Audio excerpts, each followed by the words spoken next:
So, good morning. Good morning, Farah. So lovely to meet you. Same here.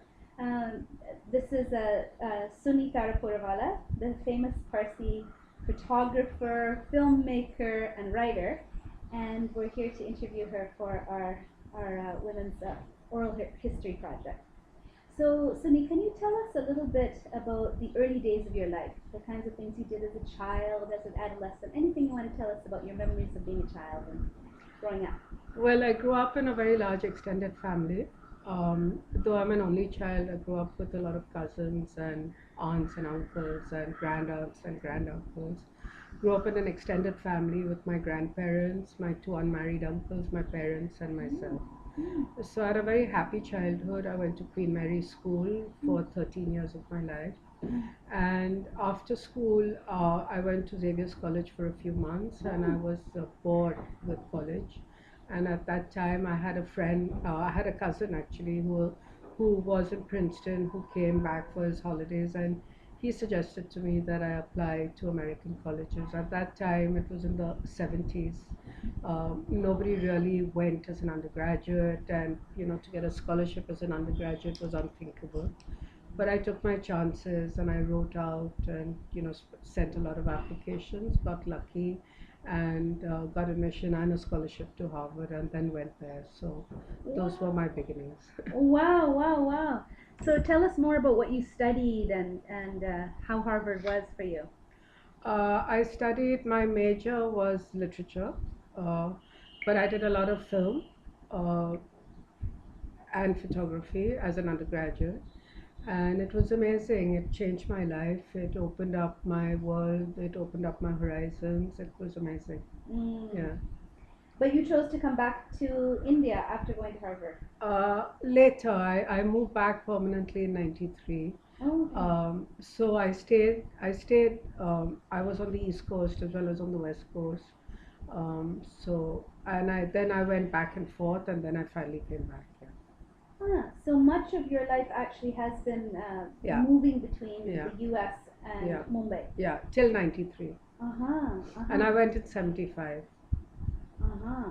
Okay. Yeah. So can you tell us a little bit about your passion and what makes you, motivated? Um, my passion. Well, I love photography and I love film. I love reading. Those are my passions, and I think in terms of film, I'm drawn to stories that are usually about people on the margins. Mm. I think for me, at least personally, film is really, really expensive to make. Mm. And I feel every time I write a film, and it takes a long time to write a film, that I choose to work on subjects that could either make a difference or use the medium to make people think a little bit outside the box, or change perceptions. I feel, as a personal kind of relationship with film, that is my relationship with film. I don't think I've ever written an out and out entertainer that has no other layers besides entertainment. Wow, wow. So you like the lessons, the deeper meaning. Yeah, I feel, as I said before, that film, because film is so expensive and because it's such a huge, huge reach, film has such a huge reach in terms of people. I mean, it's not called a mass medium for nothing. Yeah. That I feel I like to use the medium um, to its best possible advantage. Yeah.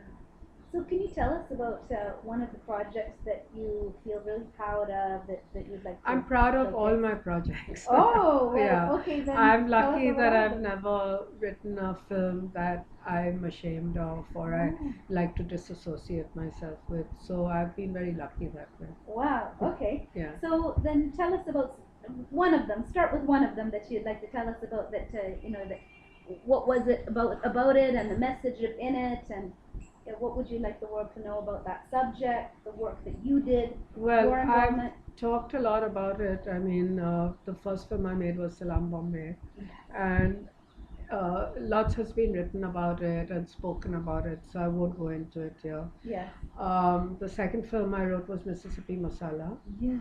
I've written a lot of films because as a working screenwriter, you work on a lot of scripts that never finally get made into films. So I've done a lot of those. Yeah. But you get paid really well, so no complaints.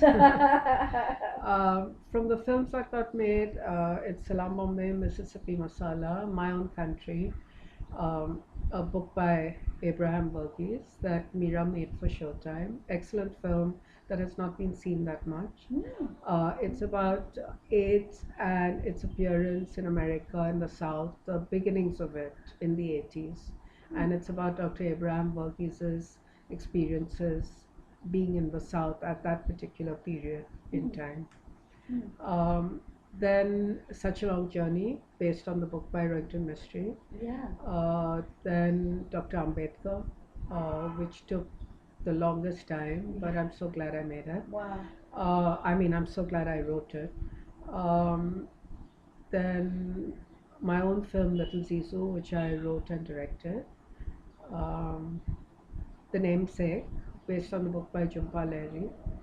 And now I'm working on a couple of projects. Wonderful. Wow. So let's talk about Such a Long Journey, since we're here specifically Yeah. to talk about your identity as a Parsi and how you relate to the community. So let's talk about that film and any significance that you want to share about it.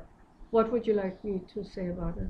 Any messages that you have about our community specifically that comes from that example of your work? Well, I wouldn't say it's my work in the sense that I adapted the book that was written by Rohinton Mistry, which has suddenly got a revival because, they've decided to ban it from the college curriculum in India, which is completely absurd and ridiculous. Why? Because of references to Shiv Sena and the Marathi Manus. You didn't know that? I didn't know it was banned. It's such an innocuous film in that sense. Not even Not the highly film, I'm political talking at all. about the book. Oh, the book. Okay, because in the film there's no references at all. The right? film hardly got seen here. It was really cut to smithereens by the censors because I think of its political context, so they really went after it.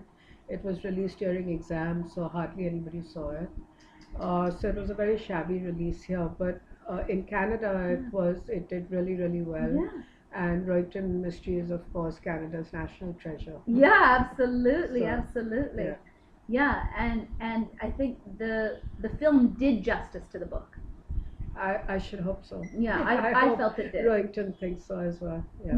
Yeah. So, but in terms of the messages within the book about our culture, Well, about our I don't community. really write films that have messages. As someone said, if you want to send a message, go to UPS or the post office. So I don't really write films with messages. So it doesn't have a message per se. But I think the book is a beautiful, intimate portrait of a Parsi family at a certain point in Indian history. Yeah. And it's a lovely portrayal of a building, a neighborhood, a family, Yeah. and that's what the film is also. And it's partially about the kind of unraveling of a particular person and things that happen to him. Yeah. Yeah, and it really raises issues of our closeness within the community and how our reputation for honesty has been such an important part of our identity in India, and how one man's struggle with his relationship to his reputation. When I met Rohinton for the first time, not for the first time, I knew him, but not so well when he was in Bombay. But I went to meet him in Canada specifically before I started this job. And I asked him in one line if you could describe to me what the story is about. And he told me it's about how a little man survives all the obstacles that life throws at him without losing his humanity. And for me, that was the central kind of core that I had in mind when I started the adaptation. Yeah. There's some members of our community who have said about that kind of work that there are a few places in the book where our community's dirty laundry gets aired. And so is there anything, like just say, for example, our death rights or those kinds of things? How do you feel about portraying those things to I don't the think larger that was world. the objection. I think the objection was the character, the neighbor who indulges in black magic, and the feeling was that we are too educated and we are too sophisticated to be doing that. But I think that that does exist also in small pockets, and I see no harm in portraying something that does exist. Yeah. And I don't think it was an objection about the death rituals because, I mean, there's nothing in the book that is objectionable. It just, it's very beautiful actually. It's very beautifully portrayed in the book. Yes. The you know, When the young boy yeah. dies and And yeah. Dinchaji, his friend, dies and he goes to Dungarwadi. It's beautifully written. Yeah, yeah. Can you talk a little bit about portraying these kinds of aspects of our community, which are a little bit controversial? Because the one thing that many people do know about us is that we put our dead bodies up on these towers, and that they think this is a bit weird. So what's your question? So when you portray this kind of thing in film, do you, like, that's my own understanding of how that film got taken up in some ways, is that we're telling people about these parts of ourselves. Well, it's hardly a secret, so that's a ridiculous objection. I mean, this is our death ritual. It's not a secret. I mean, yeah, we don't allow people to go there, but I mean, it's not a secret, and it's stupid to have an objection to a film that, you know, is a beautiful depiction of that. Right? Yeah. It's crazy. Yeah, I have yeah. no answer to that. Yeah, okay. Well, because you and I are on the same side, I have no Yeah. way of even, representing the other side. I personally think that our death rituals are very ecological. Yeah, they are when they work. Yeah, well, if you think about the more ancient tradition, we probably had our bodies up on top of trees. And Yeah, but right? we're in a city. Yeah, so of course we've adapted, and there's an imperfect adaptation that we've had to make, Yeah. right? Which makes it controversial. Yeah. Okay, so that's such a long journey. Could you talk about your book, Parsi: The Photographic Journey? Sure. Yeah. I moved back to India for a while in the 80s. 81 is when I met Raghuveer Singh, the very famous photographer who worked a lot in color. And I was introduced by a mutual friend, and he had a look at all my work, which was then exclusively black and white, and it was a variety of different work, including portraits and photographs I'd made of my family, because every time I would come back to India, I would photograph them. And he had a look and he said, Sooni, why don't you concentrate on the Parsis? It's never been done before. Yeah. And I'd also done many independent studies that involved old photographs. I've grown up in a family of amateur photographers. There's a lot of black and white photographs in our family. And so as independent studies, as a college student, both as an undergraduate and as a graduate, I've done papers on using old photographs, writing about the Parsis. So I was already kind of halfway there. Right. And so then I started working in a very kind of dedicated fashion, photographing Parsis. And he urged me to start in color, and so I started in color, and that's the origins of the book. I started writing Salam Bombay. I started working on the book, I think, in 83. I started writing my first screenplay, Salam Bombay, in 86, and so the book got put on the back burner. I then became primarily a screenwriter, and photography became a secondary thing I was doing. And one thing led to the other, and films became my priority, and the photographs just sat in my cupboards. And then I got married, and my husband Firdaus said, look, you've got all this work, it's ridiculous, you should do something with it. And that's when I actively started trying to make it a book. And I published my first edition, self-published, in 2000, and a second edition in 2004, which is in partnership with a company called Overlook Press in New York, and that edition is still in print. Right. Congratulations. Thank you. It's a beautiful book. Thank you.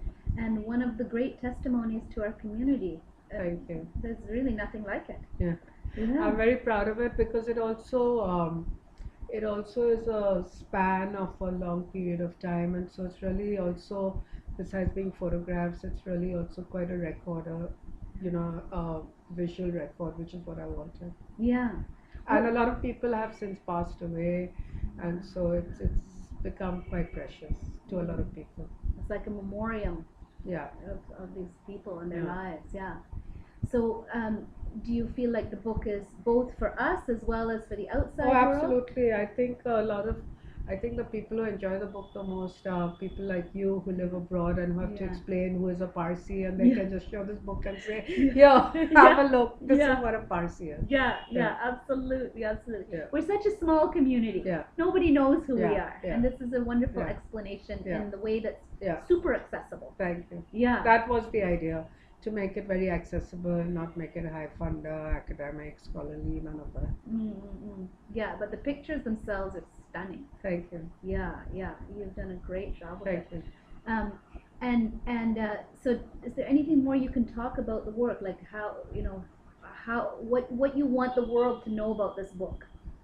I just want the world to know this book exists. That's it. That they can have a look and make their own judgments about it. And It's hard to market the book from India, outside India. It is on Amazon. I do have a bookseller who sells it for me abroad online, but it's still hard. do you think because our community is so small that No, I think everyone in the community has it. yeah, we want it. And thank you Yeah. for that. Yeah. Thank you yeah. for that. No, I have no complaints. It's done really well, and I'm also very proud of being a publisher because I grew up in a family of avid readers. My grandfather, granduncle, I still have their collection of books in cupboards. Wow. And my grandfather was very, very close to D.B. Taraporevala, the publishers, though they're not related to us. And so my grandfather and granduncle would have been very happy to see their granddaughter is a publisher. Oh, amazing. My company is called Good Books, and it's a continuation of good words, good thoughts, good deeds, and I've added good books as the fourth necessity of life. Oh, that's so beautiful. Yeah, such a beautiful sentiment.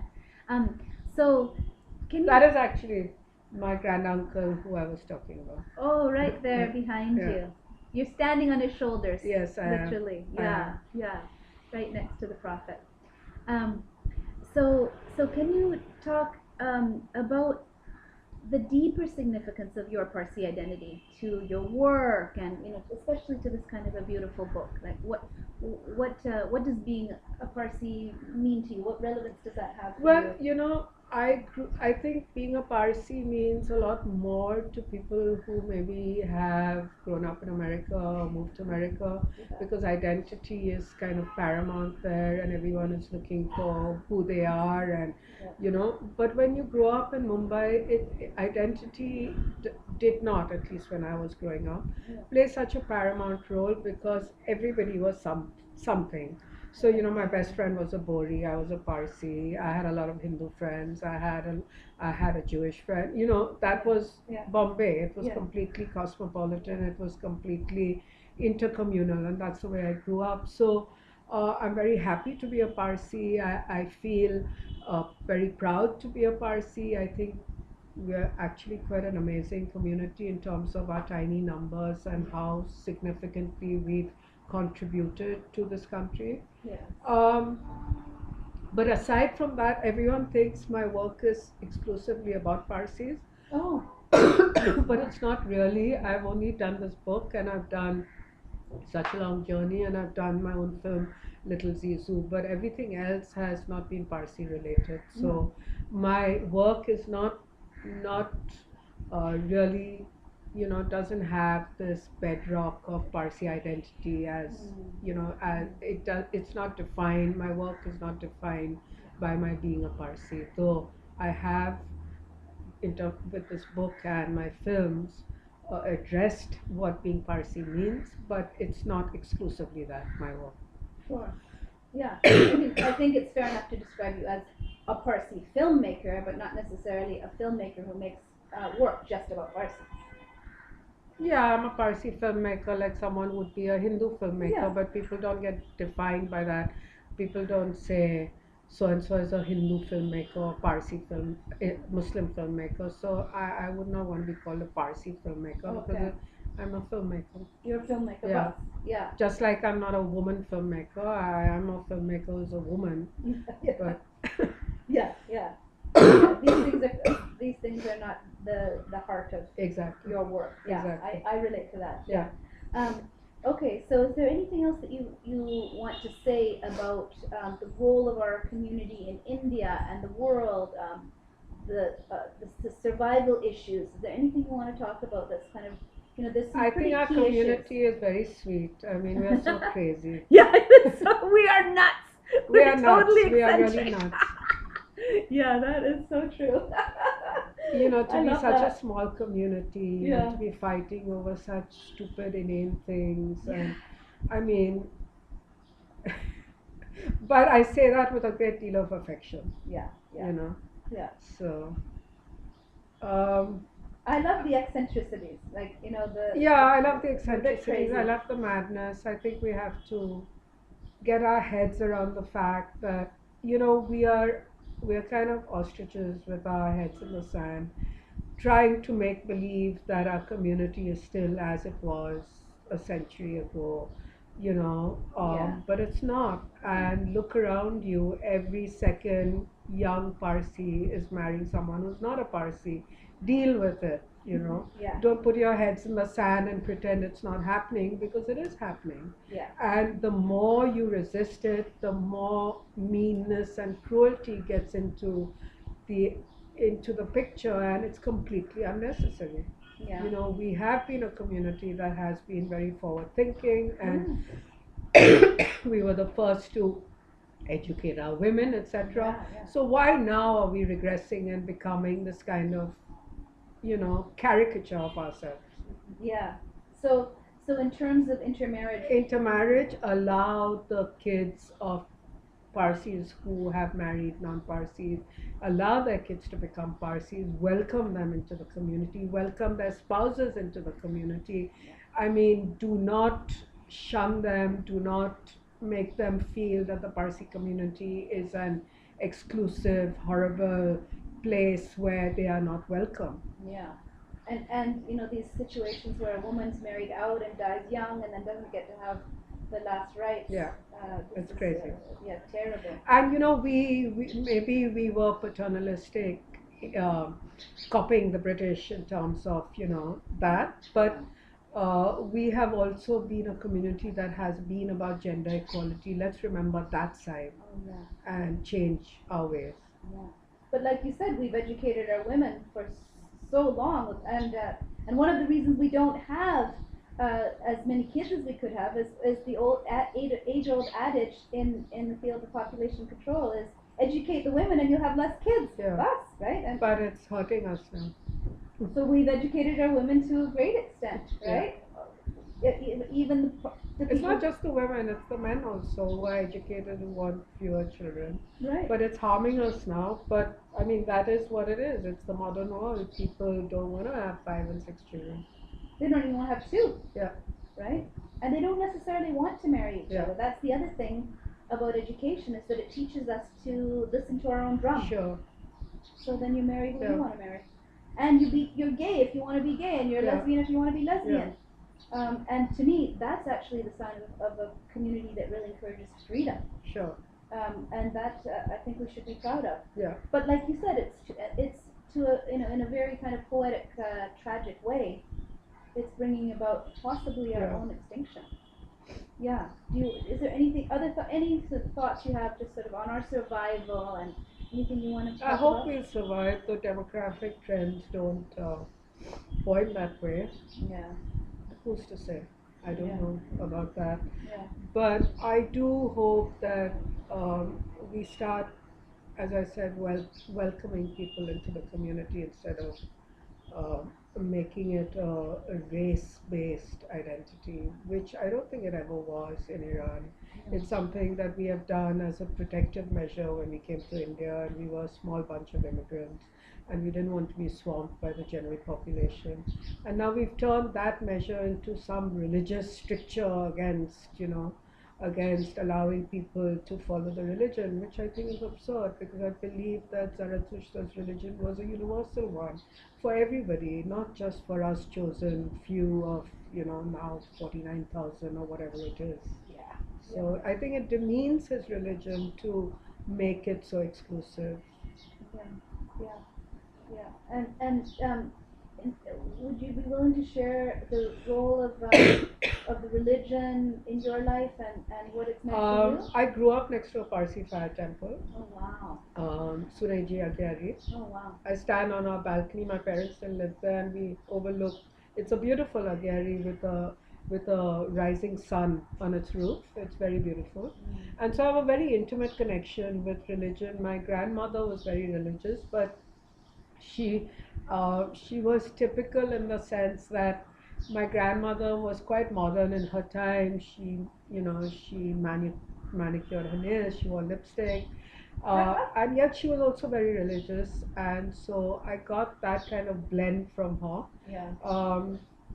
My parents are not in the sense of kind of so much about ritual, well, rituals also, but my parents' idea of religion is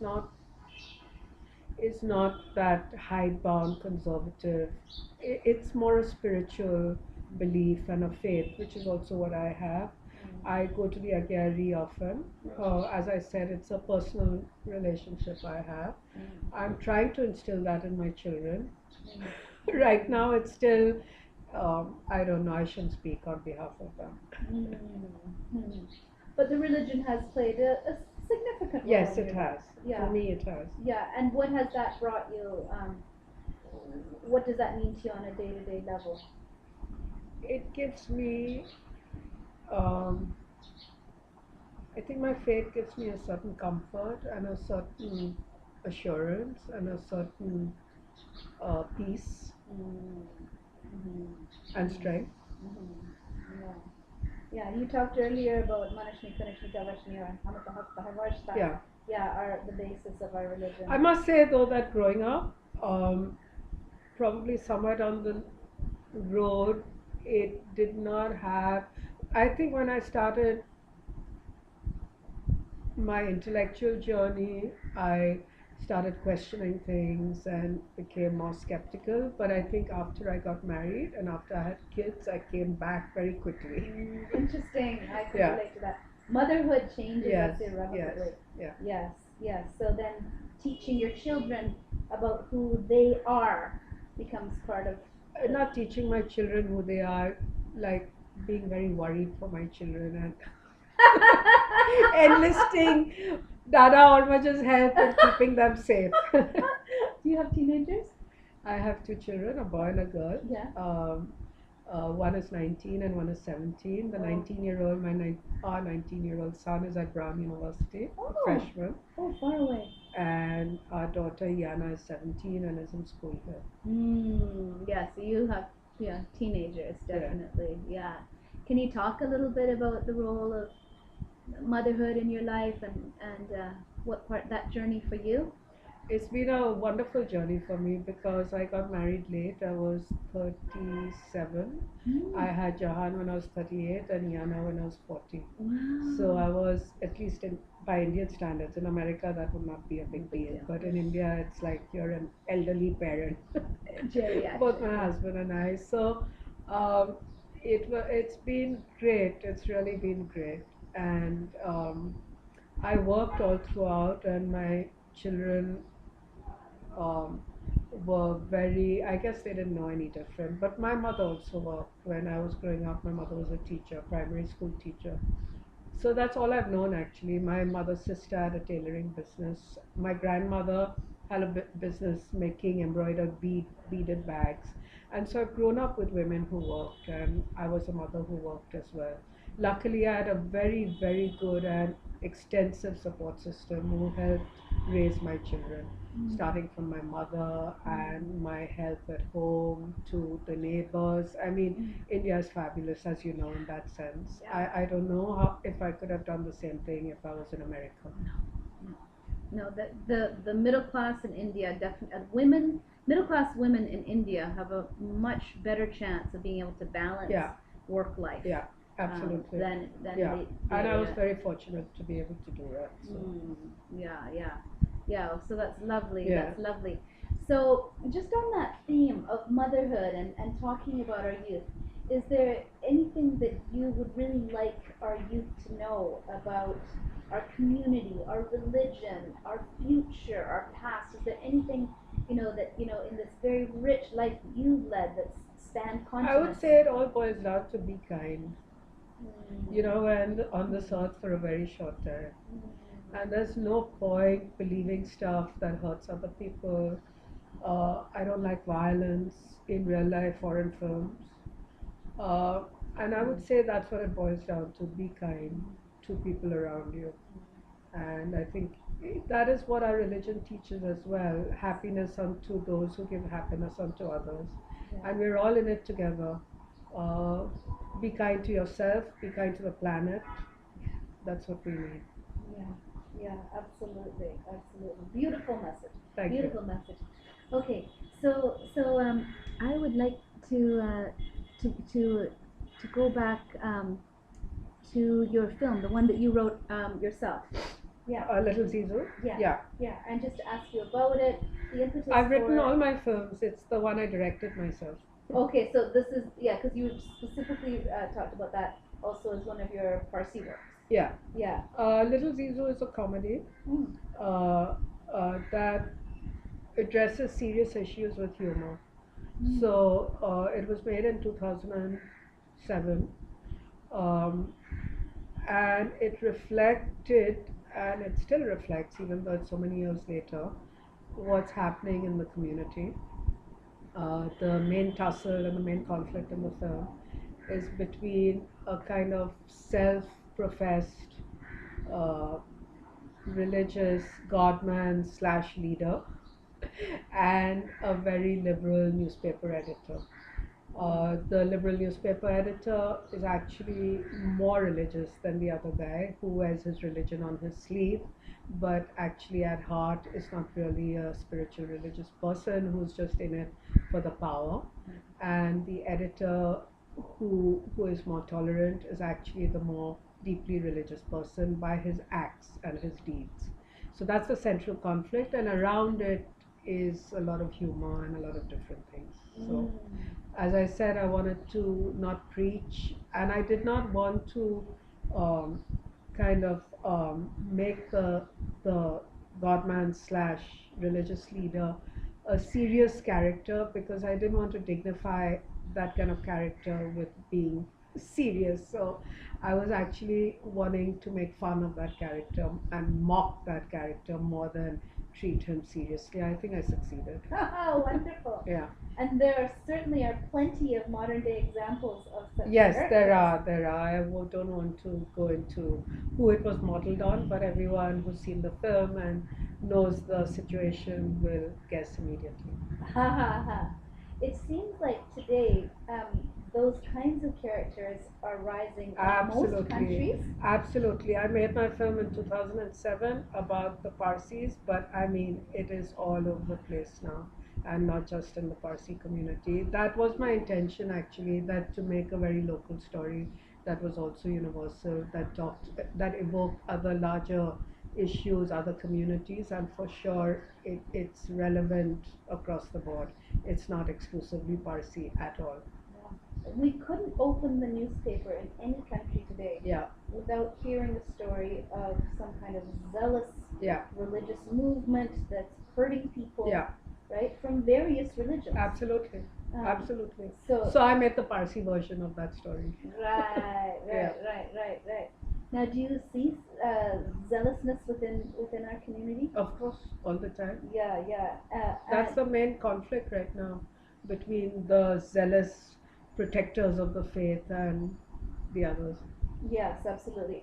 And it seems to me that conflict is primarily located right here in Mumbai, with the wealth being concentrated here. I see those two things Mhm. linked. Would you agree? Yeah, I think it's always gotten mixed up in the past, especially this exclusivity has got mixed up with trying to preserve our wealth and keep Yeah. it within the Parsi community, as if people are just dying to storm the gates to like live in Khushubab. But of course there is a measure of that as well. Uh, but I don't want to get into that because that's a different issue. Yeah. Sorry, what was your question? The question was just looking at religious zealotry and what it's doing in Yeah, our it is community. centered here because traditionally Bombay has been the center of where the community, everything started from Bombay in terms of the community. Though we came to Gujarat first, it's only after we arrived in Bombay that we started gaining wealth and importance as a community. And so Bombay is the cradle of the community for sure, which is why all these issues are centered in the city. Yeah, absolutely. Karachi may at some point have been a place for us, but we're a very, very small community there today. Yeah, And certainly any of the diasporic capitals are yeah. no comparison. No comparison to Bombay. No. And Bombay, as I said, is the cradle because that's where we started gaining importance, gaining wealth. That is when we became the community that we are known to be now. Yeah. That is after we came to Bombay, not before. Yeah. That is when all the Parsi Sethyas started charities, and it is the beginnings of our community as we are now. Yes. And those Parsis were quick to change. And if they had not been quick to change, we would not be where we are now. Adaptability has been our absolute In those days, conservative Parsis did not want their children inoculated because it was seen to be against the religion for some reason. I don't know, piercing the skin, something. But I mean, we're all inoculated now, and we haven't lost our religion. Nothing terrible has happened to us because we were inoculated. No. So we have changed, and in the old days, conservative Parsis would not eat with anyone who was not a Parsi. Maybe we learned the same impurity laws as Hindus, but that's not true anymore. Yeah. So, we've changed all those things. Why are we still so hell-bent on not changing now? Yeah. Well, the one thing we really don't change is a woman's menstrual period time. That's a universal thing with a lot of religions. Yes, it is. But because we're a very highly educated religion, I'll just tell you my own take on it is we've got to get over that. Yeah. There's nothing dirty about menstruation, and in fact, my particular take is if a woman's not fertile, we're not going to continue as a species. Of course. I mean, so we need it. Yeah. Right? Yeah. And the other thing that is of very great interest to me is that because women are unable to complete the cycle of prayers, we've never had any female dasturs in India. However, I just met a female dastur from Iran. I met her too. I saw her, not met her, at the World Zoroastrian Congress. Yeah, it's crazy in Iran. People who are not Zoroastrian go into Agyaris. Yeah. So it's quite a typical thing where an immigrant community is frozen at the time that they immigrated, whereas the community they immigrated from has moved on. It's the same with Naipaul and the Indian community that his family, they were frozen from the time they immigrated, but India meanwhile has moved on. So you see that fairly often. Yeah. So we are whatever you want to call us, diasporic Iranians. Yeah. Who have settled here, and this is now probably the headquarters. I don't consider myself a diasporic Iranian. I consider myself an Indian through and through. Right. I consider myself, I mean, we've been here 900 years. It would be absurd to consider ourselves anything else. Sure. So I think a lot of Parsis would like to consider themselves something else. But for me, I am firmly an Indian first and last. Yeah. So in terms of, say, the newer waves of immigration that have come from Iran, here in India, they've often been called Iranis and often been a little bit set apart. Yeah, I don't think that's true anymore. I think that was true when I was growing up. Now I don't think there's any distinction between Parsi Zoroastrians and Irani Zoroastrians, and I think now it's so dire that if you want to marry an Irani, go ahead. Yeah, I yeah, mean, yeah, there's yeah. still a Zoroastrian. In the old days it was crazy. Even this distinction between who was a priest and a bedin, and priest families not marrying into bedins and being demoted if a bedin, all that was going on. But now all of that is gone because we can't afford to be like that. Yeah, we just can't Yeah. afford it. So that comment that you made about feeling 100% Indian and your relationship to Iran is a very old, ancestral I one. have. It's a separate relationship. I would love to go to Iran. I Yes. would love to photograph in Iran.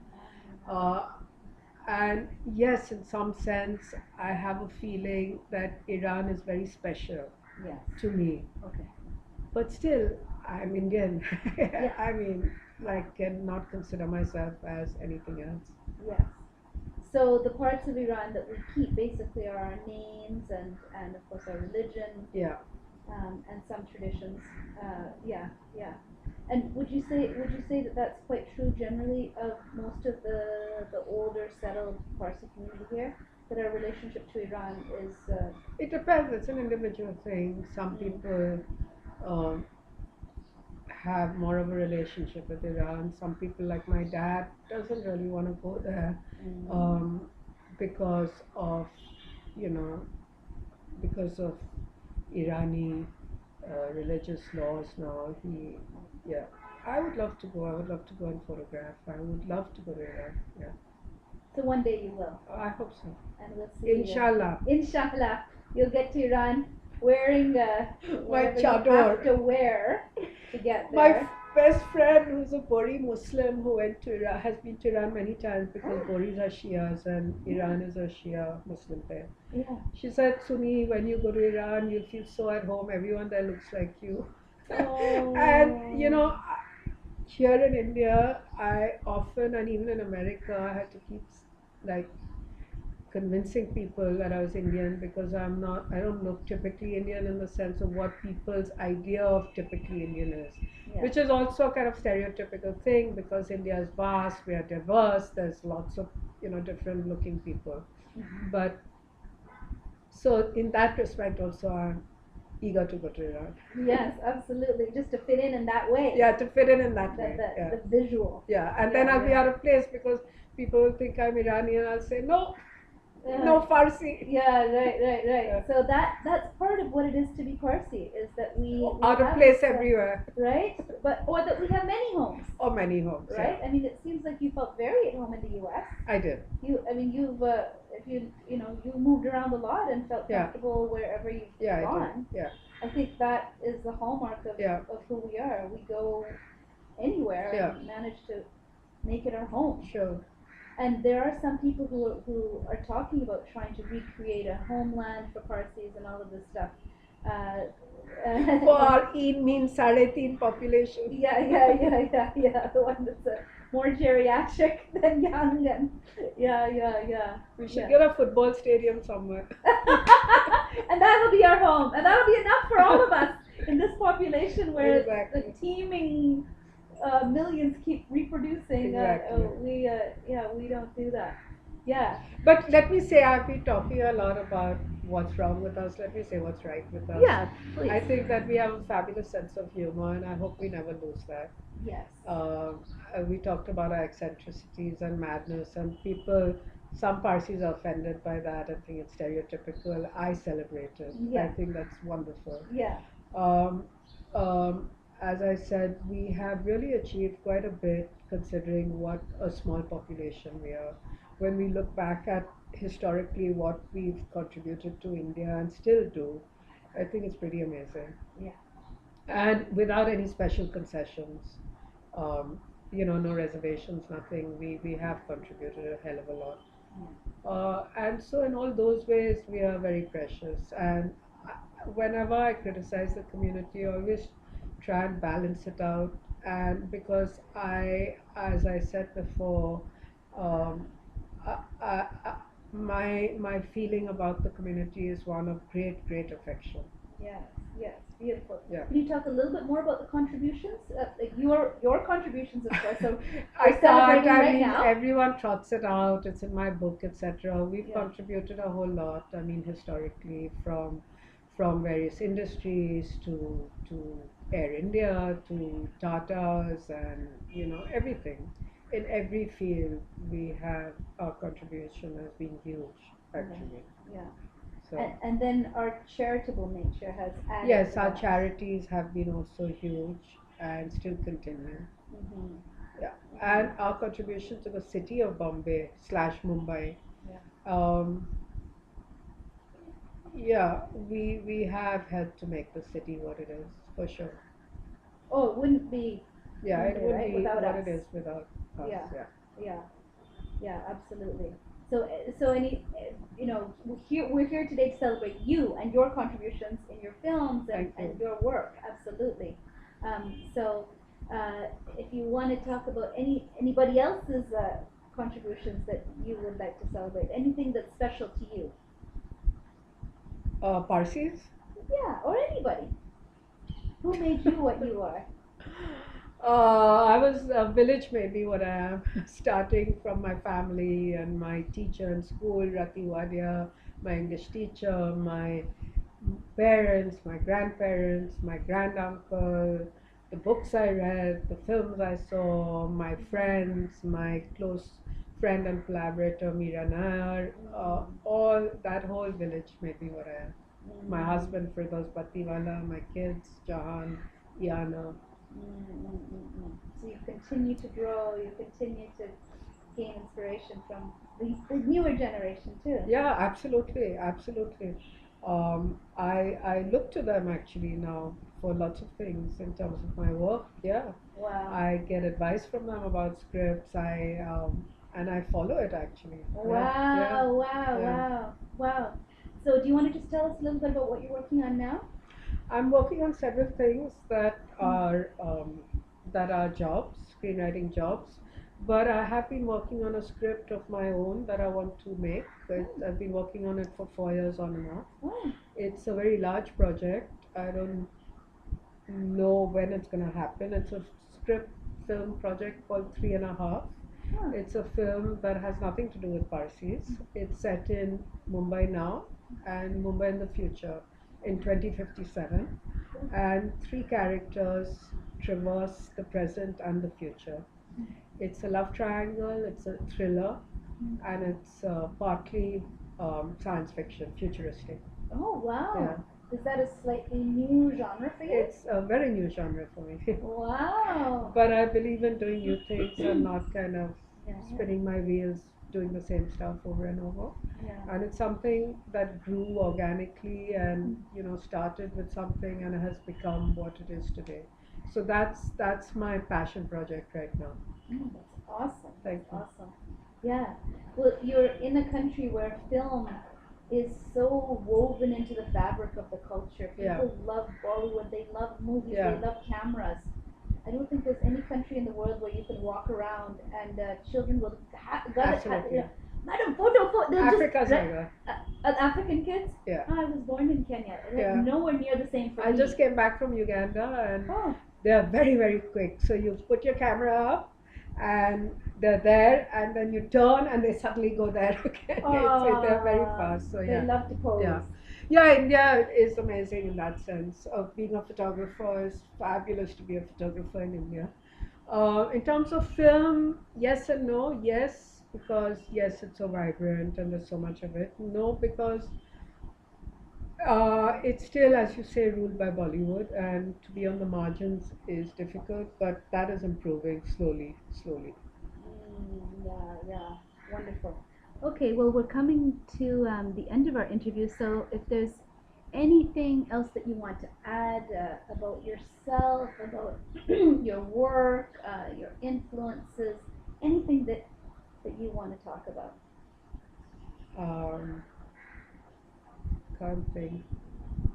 Very lucky to have a very supportive husband who's a dentist, Firdaus Battiwala, and who's a complete movie buff, I think, more than I am. Wow. Yeah. Wow. So it's true that behind every great woman is a supportive man. Absolutely. Yeah, Absolutely. yeah, yeah, yeah, wonderful. And very supportive parents, Mhm. Freni and Rumi Taraporevala, Mm. who I'm very grateful for never, I went to America and girls, fellow students would talk about glass ceilings and sexism, Yeah. and I had no idea what they were talking about because I had never experienced that growing up. Either in my personal life or in school, I went to an all girls school. I mean, there was no question about it. Yeah. And so I'm so grateful to my parents for that, for just bringing me up like, I could have been a boy, I could have been a girl, it didn't make a difference. Yeah, yeah, yeah. And so I hope that I have passed that down to my own daughter and I hope and son, Mhm. and I hope they will pass that down as well Mhm. to their kids.